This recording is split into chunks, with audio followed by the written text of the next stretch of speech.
Hello everyone, and welcome to Meghan and Harry Tales. I'm your host Adrian, and today we're diving into a headline that's been buzzing across our little corner of the internet. A new popularity poll apparently places Prince Harry and Meghan Markle in the top 5 of all royals. Yes, you heard that right, top 5, but if you've been following mainstream media, you probably missed it. Why? Because most outlets buried this under sensationalist headlines about how unpopular the Sussexes are. So, what's really going on here? My guess, the UK press is trying to distract us again. In today's episode, we're blending some much-needed humour with serious analysis. We'll unpack the data, examine how the media reacted, spotlight how you, the fans, responded online, and defend Harry and Meghan against the usual negative spin. And of course, we'll call out the British media and royal family's blatant double standards. Stick around to the end for a special call to action. Be sure to subscribe, hit that bell icon, and if you like what we're doing, support us by subscribing to our channel. Let's dive in. First, let's talk facts. According to the latest YouGov Royals Favourability Tracker from May 2025, the Prince and Princess of Wales are at the top. William at 75% favourability and Catherine at 72%. Meanwhile, Prince Harry sits at 27% and Meghan Markle at 20%. At first glance, this paints a bleak picture for the Sussexes, but only if you focus exclusively on the UK. And that's the trick. This poll was taken just days after Harry's hard-hitting BBC interview about his ongoing battle over royal security. Unsurprisingly, the timing affected responses. The British media then weaponised those numbers like a baton. Here's the twist: while those UK figures got major play, other key insights didn't make the headlines. For example, the poll didn't reflect global sentiment. It didn't include young supporters overseas or Meghan's massive fan base across the US, Canada and the Commonwealth. Let's break it down. Favourability polls are not elections. They're snapshots of emotion, often based on media manipulation. So while the UK poll says 20% like Meghan, it omits how much that negative sentiment is concentrated among older demographics. It also ignores her global reach and brand power. Even Australian media flagged this. One outlet noted the UK poll results were nearly identical to a different survey conducted right after Harry's interview, meaning public reaction was skewed by the news cycle. Not exactly neutral territory. But here's where things get interesting. The UK press acted like clockwork. Within minutes of the poll's release, every royal correspondent on X, formerly Twitter, shared the same talking points. Meghan's popularity hits all-time low. Harry falls further from public favour. William and Kate dominate approval charts. Sound familiar? Chris Shipp of ITV tweeted the poll graph like it was a royal jackpot ticket. The Daily Mirror, The Guardian and others followed with nearly identical takes. The coordination was impossible to ignore. It looked less like journalism and more like a press release orchestrated behind the palace gates. And no one stopped to ask the obvious. Why are we polling Meghan Markle at all? She's not a working royal. She's not running for public office. She lives in California with her family and runs a lifestyle brand and podcast. Why is she treated like a head of state in every poll? Of course, that question was never asked, because the media wanted a different narrative, one that blames Meghan for everything and shields the royal family from criticism. The contrast gets even sharper when you compare what didn't make headlines during the same period. Royal funding for the monarchy doubled or tripled thanks to taxpayer-financed renovations.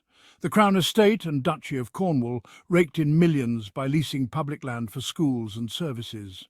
Prince William's rental properties were reportedly mould-infested, according to tenant complaints. Were these issues splashed on the front pages? Of course not. Instead, the narrative screamed, "Meghan's popularity plummets." Classic distraction. Meanwhile, Kate's new nature documentary, critically slammed as smug and tone-deaf, was brushed under the rug. And yet, the moment Meghan posts a joyful home video, it becomes front-page scandal territory. Double standard every time. But Meghan's supporters weren't having it. Social media lit up with rebuttals. Hashtags like #FactsNotPolls and #Sussexes still popular began trending.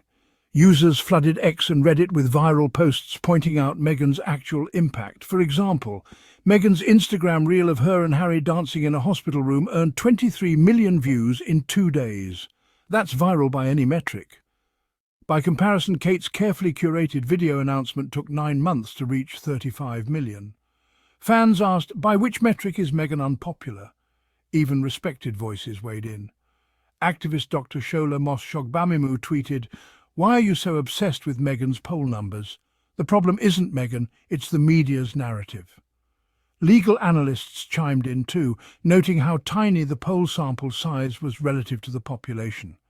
TikTok users created side-by-side comparisons between UK and US sentiment.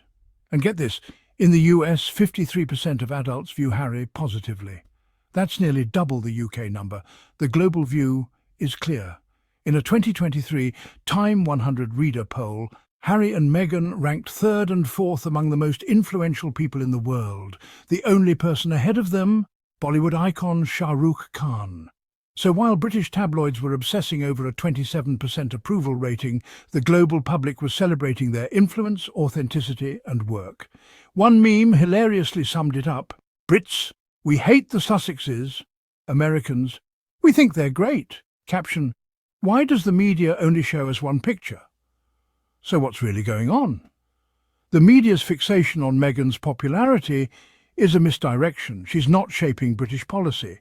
The monarchy isn't a democracy. No one is voting her in or out of anything. Yet every blip in sentiment is used to launch another hit piece. Why don't we see headlines about King Charles's 61% favourability or Andrew's widespread public disapproval? Because those headlines threaten the monarchy, and this entire media circus serves one purpose: preserving the royal institution at Meghan's expense. Meanwhile, the real issues, royal finances, taxpayer spending, questionable work ethics, get barely a whisper.